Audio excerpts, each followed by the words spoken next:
வணக்கம் நேயர்களே. மோட்டார் சைக்கிளில் சென்ற ஒரு நபர் ஒரு விபத்தில் சம்பவித்துள்ளார். அந்த விபத்தினால் அவருடைய நெற்றியில் பலத்த காயம் ஏற்பட்டது. உடனடியாக அந்த காயத்தை மாற்றுவதற்காக அருகிலுள்ள தனியார் மருத்துவமனைக்கு சென்றிருக்கின்றார். அங்கு மருத்துவர்கள் அவருக்கான தையல் போட்டு சிகிச்சை மேற்கொண்டார்கள். தையல் போட்டு மருத்துவ சிகிச்சையெல்லாம் முடிஞ்ச பிறகு அந்த நபர் வீட்டுக்கு போயிருக்கின்றார். வீட்டுக்கு போய் சிறிது நேரத்தில் இருந்து மிகவும் ஒரு வலி இந்த நெற்றி பகுதியில் ஏற்பட்டது. சரி, தையல் போட்ட வலிதானே அப்படின்னு சொல்லிட்டு அவர் நோமலாக விட்டுட்டார்.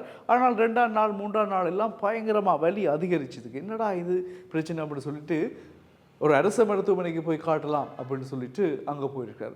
அங்கே விஷயத்தை கேட்ட மருத்துவர்கள் ஓகே இப்போ நடந்தது, தையல் போட்டிங்களா, சரி வாங்க பார்ப்போம்னு சொல்லி கூப்பிட்டு அங்கே போய் தையலை செக் பண்ணி ஒரு கட்டத்தில் அவங்க டவுட் வந்துட்டு, தையல் என்ன இப்படி ஒரு கடினமாக ஒரு இதாக இருக்கே என்ன மாதிரி, சரி தையலை பிரித்து பார்க்கணும் அப்படின்னு சொல்லிட்டு தையலை பிரிச்சுருக்காங்க.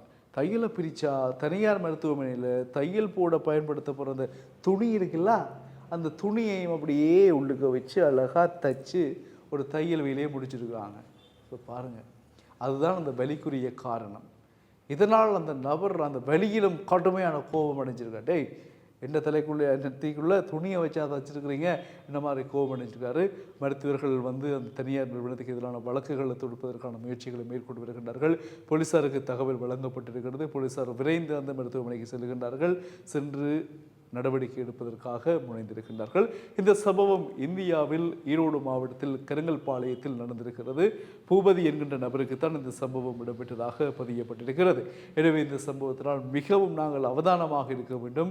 ஏதேனும் ஒரு மருத்துவ சிகிச்சைக்காக நாங்கள் சென்றால் எங்களை நாங்கள் பாதுகாத்துக் கொள்ளணும். மயக்க நிலையிலும் விழித்து பார்க்கணும் என்ன செய்கிறார்கள் எங்களுக்கு என்று, இல்லையா? ஏனென்றால் யாழ்ப்பாணத்திலும் அண்மை காலத்துக்கு முன்பதாக வயிற்றிலே பஞ்சை வைத்து தச்சு விட்டார்கள், நடந்தது. அதே போல் யாழ்ப்பாணத்தில் நிறைய நடக்கிறது, சொல்லிக்கொண்டே போகலாம். ஆனால் இதோடு சம்பந்தப்பட்ட செய்தி பஞ்சை வச்சு தைச்சார்கள் என்பது நடந்தது.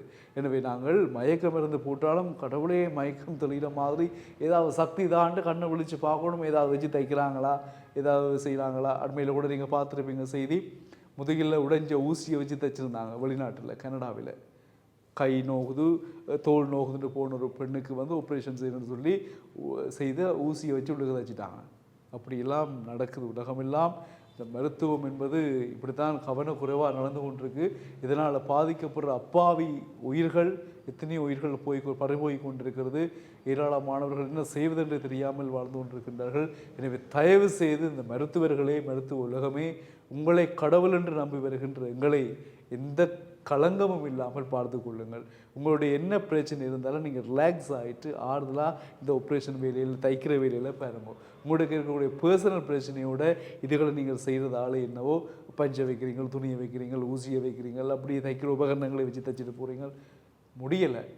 மக்கள் நொந்து அழுகிறார்கள். கவனத்தில் எடுங்கள். மீண்டும் சந்திப்பவர்களே, வணக்கம்.